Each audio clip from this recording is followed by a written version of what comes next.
There we go. So this is the sixth in our series of webinars, and our presenters Anna and Bruce are here today. They're going to provide an overview of validating your project under the Woodland Carbon Code. So they'll take us through each of the steps involved in the process, and then towards the end we'll have some time for questions and answers. So while the webinar is taking place, please do pop any questions that you might have in the chat, and we'll do our best to answer them at the end. And our colleague Alice Peace will be leading the question and answer session today. So without further ado, I'd like to introduce our presenters. Anna Brand is the Woodland Carbon Code's operational manager. She leads a team that helps people with every step of the Woodland Carbon Code process on a day-to-day basis. She's got a background in geology and has been working with our team for 2 years. Bruce is an advisor with the Code. He has over 30 years of experience in the UK forest industry, including 19 years experience of operational forestry. And he's worked in the Woodland Carbon Code for 10 years now. So together, Bruce and Anna bring a wealth of experience and knowledge. So their presentation today will be very informative, I'm sure. But for now, it's over to you, Bruce and Anna. Thanks, Susan. Just to move on to the structure and content of the presentation, move to slide 2. Bear with me, we'll move on to the next slide. Hopefully the page down button will work.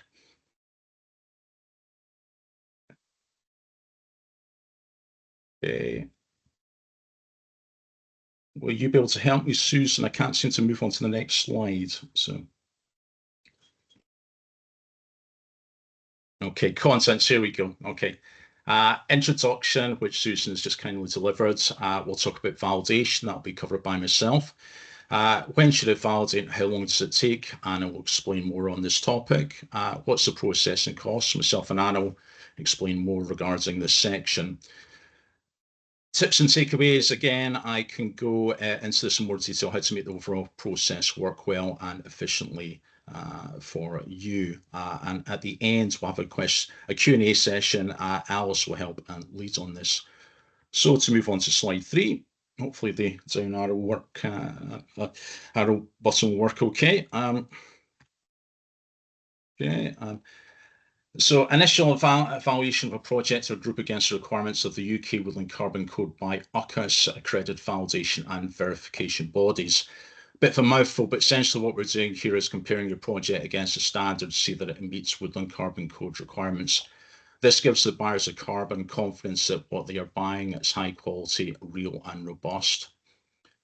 Currently, there's 2 bodies in the UK that have the ability to deliver this service: Organic Farmers and Growers, and also the Soil Association, who've been around for quite some time and offer a good service.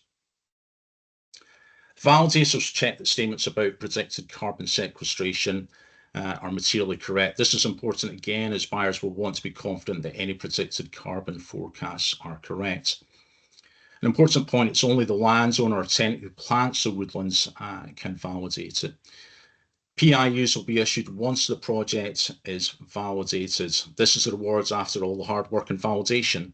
You now have a project that can be marketed to the buyers and create income for your new woodlands. I'll now hand over to Anna, who will talk more about the validation process in slides 4, 5 and 6. Thanks, Bruce. Hi, everyone. So when should I validate and how long does it take? So the deadline for validating your project is 3 years after its registration date. Although for very large or complicated schemes, we do allow projects to span up to 5 planting years, so we can issue validation extensions to accommodate this if need be. If you're validating a group, the validation due date is based on the group member that was registered first. And this due date is the date the whole validation process should be completed by. And I'll talk through that process in a few moments. You need to make sure that you allow plenty of time for this process to take place. So please do contact your chosen validation body at least 18 months before your project or group's validation due date, so that it is actually completed by that date. Giving this length of time should mean that you'll be validated well within the time, and also your PIUs will be issued sooner, obviously. The sooner you get validated, the sooner you get those units. A project can only be validated once the planting is complete, meaning that the validation statement will only be issued after the planting is actually finished, but you can approach the validators as you're coming to the end of your planting. But you would probably want to not approach them too soon if you're still thinking that things might change while you're planting due to species availability or anything like that. You would then end up having to update all of your documents. So as you're coming into the end and nothing else can change, then you can start approaching the validator and get that process kicked off. So kind of a top tip, I suppose, coming in early. You should probably have your documents ready to submit before contacting your validating body. The duration of the validation process can vary significantly. It could take 4 months, it could take over a year, and in some extreme cases can take up to 2 years. The main factor in this is depending on submitting those documents and making sure they are complete, correct, and consistent between each other. So for example, details like the project name, PIU figures, or the management of the woodland must match exactly across all of the documents. And the quality of those documents is really what determines how long that process is going to take.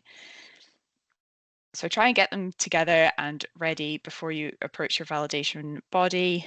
And most of the documents required are available as templates from the template documents section on the Woodland Carbon Code website. And the documents that you'll need will be a map of site, and make sure that it complies to the mapping rules, also available on the website. The carbon calculator, the project design document, additionality spreadsheet, woodland benefits tool, landowner and tenant contact details, and a landowner commitment statement, and also a tenant commitment statement if there are tenants on the land that will have the project on it. And then if you are submitting a group, you will also need a group agreement for that group. And it's important to note that you have to submit under the version of the code and using the relevant document versions that are current at the time of submission to the validators. So at the moment, that is version 2.2 and also includes clarification 1 that you need to read alongside version 2.2 of the standard itself. And the details of both of these are available under the standard and guidance section on the website. Once you have your document templates from the website, make sure to fill them out completely and consistently, following the guidance that both appears in the documents themselves and also on the website, including the mapping rules for the map itself. And make sure you have all of the evidential documents asked for in the PDD. So there'll be several tables throughout the PDD that will ask you, for example, do you have a grant? And then you'll also need to supply the contract to prove to the validators what was in that grant. So moving on to what the actual process is.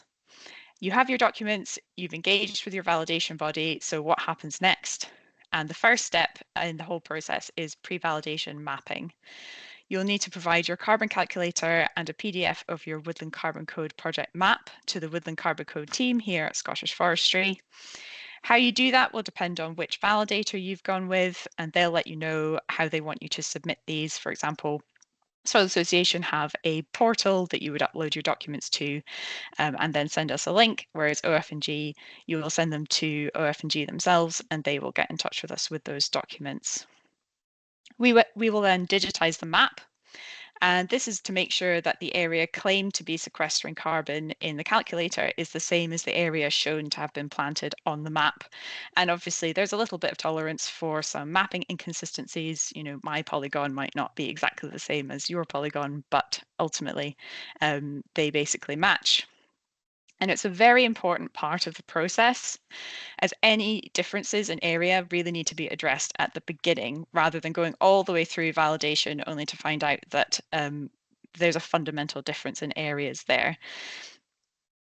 This will allow the area to be updated across all the documents that are used in the validation if that turns out to be required, because otherwise the project could go through that entire process and then find you need corrections. And in extreme cases, that might mean that you need to actually validate it again, incurring extra costs and losing time, and everybody wants to avoid both of those things. So it's really key to get that done at the beginning. During this process, we might ask for clarifications or updated documents, so do look out for us getting in touch and respond as quickly as you can. Once the project is digitized and we've confirmed that the areas on the map and in the carbon calculator match, the validator assigns an auditor to review all of the validation documents and any associated evidential documents. They may require further information from you or extra evidence or document changes. So again, keep an eye out for correspondence from them and try to provide what they ask for promptly so that they can then continue with their audit. It's important to remember that at every stage of the process, most of the time we're comparing documents against other documents. So we really need to, both the auditors and us really need to evaluate all of them together. So avoid providing things like a bit at a time if you can. It's always to do with the entire suite and what that looks like against each other. So once the initial auditor is finished with their review, there's a second technical review to make sure that that's all been done correctly. And then once both of those validators reviewers are finished with the validation documents, they will then come to us for review. From our point of view, this review is primarily to ensure that the documents are completed fully and are consistent with each other. So like I said before, making sure that the project details all match across the documents. It's very common at this stage for little errors to be found. So please, again, stay in touch with your reviewer who will ask you if any corrections might need to be required. Once the documents are all complete and correct, we'll then let the validator know and they can issue the validation statement. At this point, you'll receive an email directly from us letting you know what to do next, as there are a few actions you need to take on the registry to allow the next step to actually happen. And you'll also need to upload a signed communications agreement if you're a project developer acting on behalf of a landowner and you're not the actual landowner of the project.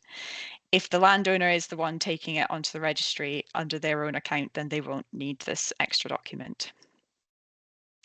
So the validation statement, once it's issued, then comes directly to us. And again, we just check that it's consistent with the validation documents. And once we've confirmed that it's okay, the validator will upload all of the validation documents. Importantly, not all of the evidential documents, purely the validation documents asked for on our website. That all gets uploaded to the UK Land Carbon Registry, which is hosted by S&P Global. And they will then also update any project details that may have changed since the project was initially registered. The uploaded documents are then reviewed again by us on the Woodland Carbon Code team. And this time it's more to ensure that the same documents we initially saw during our review are the ones that were uploaded. So if we ask for a corrected carbon calculator, for example, it's the updated one that's uploaded and not the original one.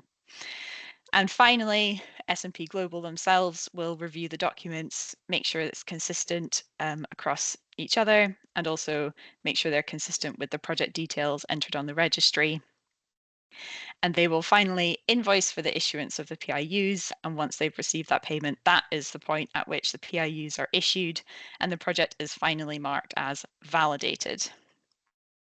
So you can see that the sooner that you start this process, the sooner that you can get those PIUs actually issued. I'll now hand back over to Bruce to take you through the cost of the process and some top tips. Okay, thank you, Anna. Just to move on to the next slides. Hopefully the down arrow will work okay. Okay, yeah, what are the costs? Obviously, the process which Anna's just outlined is very comprehensive, very intensive. So obviously these costs need to be taken into account. So they can be split into three different types of costs. Project developer costs. So these are the guys who will help you prepare all the validation documents, project design document, carbon calculations, and any supporting documents, maps, etc., etc., etc. So advice would be to approach these companies individually for quotes. I would advise approaching 3 parties so as to get the best market price. You may, however, decide that you want to do it yourself. The analogy I'd use is like preparing your tax return. You can obviously employ an accountant to do that, or you can do it yourself. The third-party validation fees per project, typically for a single project, it would be 1,200 to 2,500 plus VAT per project. Now, if you can amalgamate single projects into a group, so much the better. Obviously, overall that will be higher, but it does work out to be lower per project. So there are some quite significant savings that could be had there. Obviously, you're dropping down at best there from £1,200 down to £310, so it's reducing by well over a third. Finally, registry fees. Basically the PIUs, or the pending issuance units. These are issued by the registered provider, SMP, and that is 10 pence per unit until 1st of November 2024 and 15 pence per unit thereafter. So essentially paying the registered provider for the service of listing and managing your carbon units. So to move on to the next slide. Okay, for this will work, okay. He says, hopefully. Doesn't seem to have moved into the next slide. Okay. Just to move on to top tips. Okay.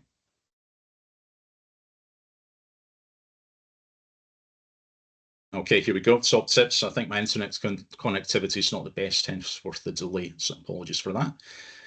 So contact validators in plenty of time. We advise 18 months before validation due date. The validation process is quite intensive, so this gives them enough time to check and return documents between yourselves.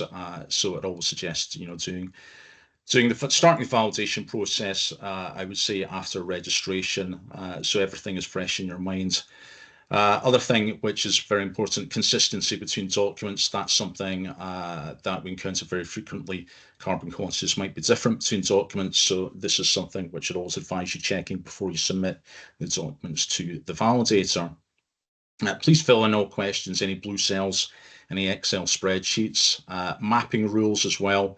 Our mapping rules are available on our website. Happy to talk everyone through those aforesaid rules, because again, it's also important that we have good quality maps as part of the validation process.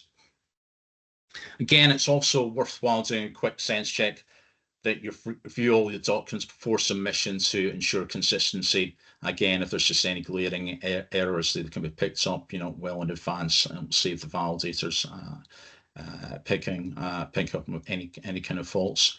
And finally, just maintain contact with validators. We're all busy people, but if you can reply promptly to any queries, it just helps to make the process more efficient. So finally, again, if I can move down to the next slide, key takeaways to finish up on. Hopefully, yeah, internet connectivity is better. So yeah, if you're going to take away 3 things from the presentation, I would note these things down. Prepare early, have consistent documentation, and contact the validator in good time. Like I said, I would always advise think about validation immediately after registering your project. So you're quite au fait with at that point. You're quite au fait with all the documentation. So that's quite a good point to start thinking about preparing your documents, not necessarily submitting them, but that's a good point to start thinking about that. With all that said, I'll hand over to Alice now, who will allocate questions that appear in the chat while we have been talking. Currently no questions in the chat. If anyone has anything they'd like to ask one of our team members, feel free to put that in now.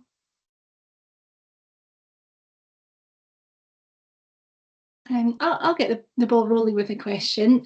So what are some of the top questions that the operational team generally see in relation to validations? Top questions, I suppose that's a difficult one. We normally are interacting with project developers kind of through the validation bodies. at this point.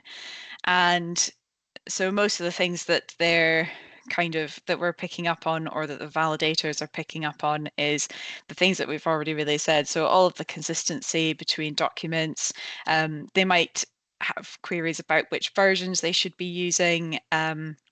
And immediately before they're submitting, they can check the version that is required at the time by going to the template document section. All of those will be the correct version. We do also have information on previous versions. There's always a crossover. So in hopefully the beginning of next year, there'll be the next version of the code coming out. We think, and there will always have a little bit of a crossover. So anyone who was just about ready to submit isn't going to have to suddenly change all of their document versions. But if they do have any questions about which ones they should be using, and they want to make sure, they can always get in touch with us before they submit, of course. Great, thanks. Yeah, I can see more questions coming in the chat. Yes, lots of questions coming in now. Thanks for getting the ball rolling there, Susan. First question from Naomi is asking about changes in species breakdown, which I'm assuming is after registration, but sort of before validation. They want to know when we update the calculator, if this 18-month validation time. So yes, you won't need to update the calculator after planting, really. So the way that it would probably be easiest to do is basically you plant your woodland and then you submit your documents kind of as soon as you can to get that ball rolling and get your units as soon as possible. And in which case, A, there won't really have been time for beat up anyway, and B, that's kind of the question that we're asking. So if you have submitted your documents and for some reason that validation takes a long time, we're not going to be asking you to continually be updating your carbon calculator based on what's happening to your woodland in the meantime. All of that information will be captured then at verification if there's been a species change because of beat-ups, for example. That's when that information will be then incorporated into your documents, if necessary. If there's not a huge reduction in the predicted carbon at your first verification, we won't ask you to update it anyway. Perfect. Thank you for that, Anna. Following through from the question with updates and documentation, we've got a question from Chris about, do we know how many schemes make it through the process without having to make any changes to their original documents? My first instinct to that would be not many. It does happen. We do have a few that which come through which will pass with flying colours, so it is possible, but generally there will be a bit of toing and froing. Henceforth, we apply. We say you should apply, well in advance. So it does help to deal with these issues. Perfect. Thank you, Bruce. I've got a question about example documents. Is it possible to see an example of a submission for validation that's filled in perfectly to use as a guide? Now, I do know we have example documents for the carbon calculator and the maps, but do we have any anywhere else for the rest of the suite? No, we don't.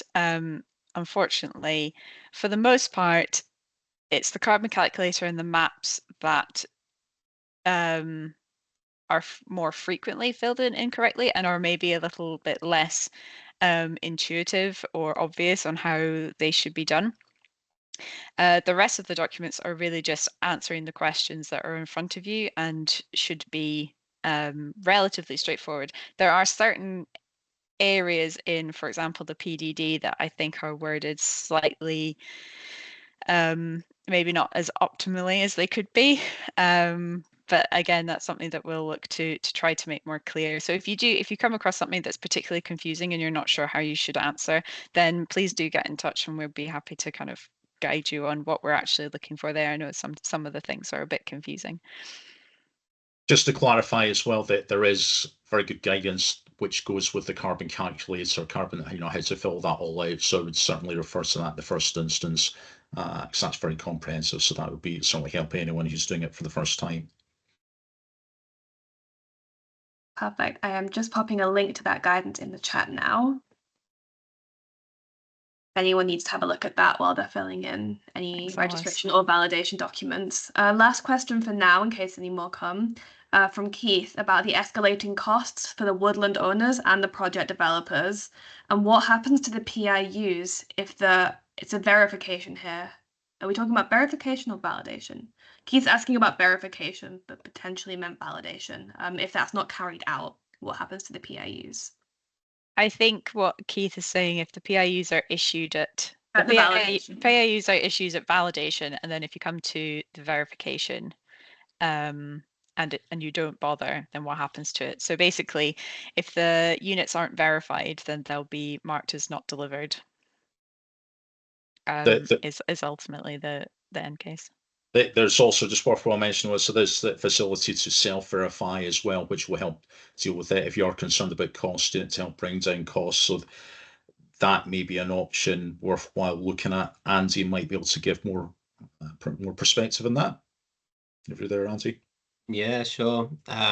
Yeah, just to come in on that one. So yeah, no, it is tricky, Keith, to predict any price changes and that sort of thing. So both Anna and Bruce are absolutely right. So at year 5, if you get to verification and the landowner is saying, look, the price is just too high now, I'm not wanting to verify. At year 5, they have to verify, and then have to verify at least every 10 years. So if they make that call and say, I don't want to, then that's okay. But as Anna says, we'll have to cancel the PIUs. We'll basically remove the project from the registry completely. So for the landowner's perspective, they'd be in a position where they'd say, right, well, I've invested a bit of money before, back at the validation and that sort of thing. But at the end of the day, I've decided it's not for me. I'm going to move away from it. I'm going to give back those carbon units. The only difficulty is if they have already sold some of those units to a corporate, it'd be far more difficult for them to get out of that, because they'd be signing a contract with the corporate to say, I guarantee I will verify this woodland as per the rules of the Woodland Carbon Code. What they can do is, if they've only sold a small number of units, is still remove their project from the code and cancel the units as described, so long as the corporate are happy to do this. And then the landowner buy credits from another project to provide those to the corporate as compensation, essentially. So there are ways in which people can remove themselves from the registry, remove their project from the registry if they chose to. It's not ideal if you've already sold some units up front, far easier if you haven't sold anything. And then to Bruce's point, absolutely right, there is a self-assessment option. Year 5, it has to be a full verification. So you have to validate at year 0, essentially, and then you also have to verify formally through our verifiers, the Soil Association and Organic Farmers and Growers, at year 5. So that has to be a full verification with the associated fees. After that, every alternate verification can be a self-assessment. So this is a far easier, far cheaper verification process. And so by every alternate one, you could do year 15 as a self-assessment. Then you'd have to go back in at year 25 and do a full assessment. Year 35 can be then self-assessed. The thing about self-assessments is it doesn't allow people to convert any of their PIUs into WCUs. But for a lot of slow-growing mixed broadleaf projects, many landowners may be thinking, well, at year 15, I'm not going to convert many, if any, anyway.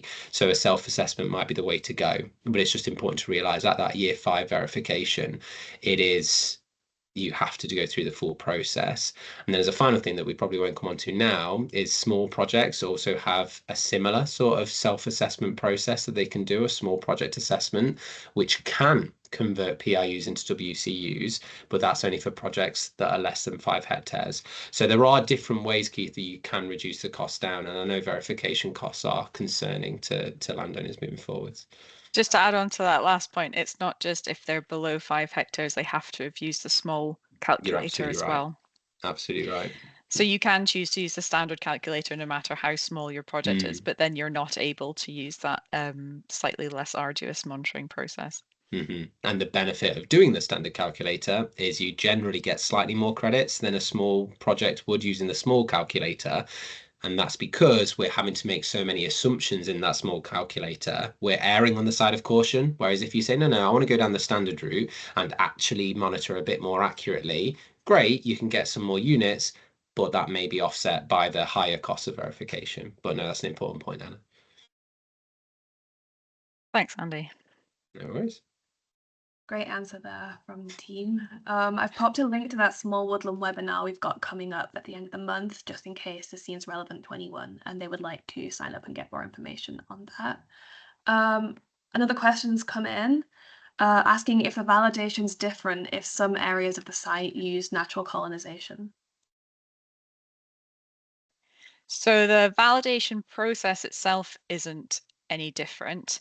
There are certain areas of your documents where you might have to fill it in slightly differently. It depends how that kind of where that natural colonization is. So we have kind of categorize it in two ways. One is upfront claimable. And for areas that are upfront claimable, that means we will issue PIUs on that area at validation. And then you can also have future claimable areas, and those are areas that you hope will naturally colonize, but we're not necessarily confident enough that they will, that we're happy to issue PIUs. At future verifications on those areas, you will get issued woodland carbon units for whatever is actually growing there. So both are good. The distinction we make is, so for your upfront claimable areas, they have to be either within 50 meters of an existing woodland, as we assume that acts as a seed source to kind of encourage that generation to happen. Or you can perform a seedling survey on areas that are further away and you think are regenerating. And if there's evidence that seedlings are trying to grow but are being suppressed by, for example, browsing by deer, then also we can incorporate those into the upfront claimable areas.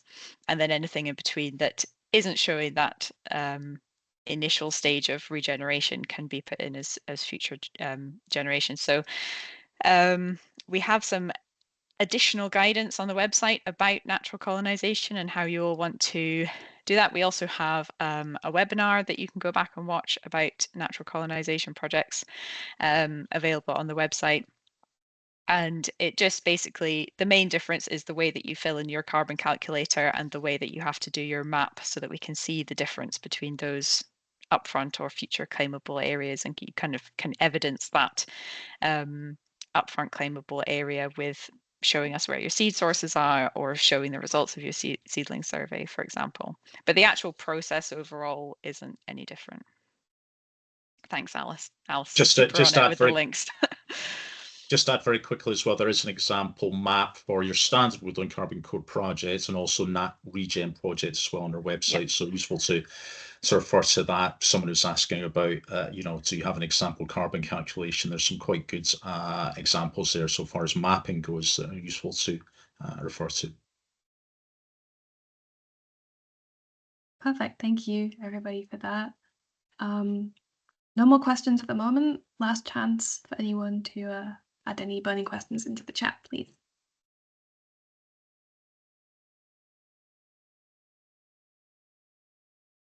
Thanks, Alice. I can't see any more questions coming in, but if you do have any questions, you can always get in touch with the team as well via email. So yeah, that's great. Thanks everyone for your questions today. It was a really good discussion, some great questions there. Oh. So I think just really want to thank you all for attending again, and thank our presenters for joining. I'm going to just very quickly share a poll just to ask how you would rate today's webinar. There we go. So yeah, please do share your feedback. And also, as Alice has highlighted, we'll be running another webinar, and the next topic is on small woodlands under the Woodland Carbon Code. So please do join that. So that's on the 29th of October, and our Senior Development Manager, Vicky West, will be leading that one. So that's everything for today. Thanks again for attending, and we'll see you all again very soon. Thanks, Deb. Bye-bye. Thanks, everybody. Thank you, everybody. Bye-bye. Bye now. Bye.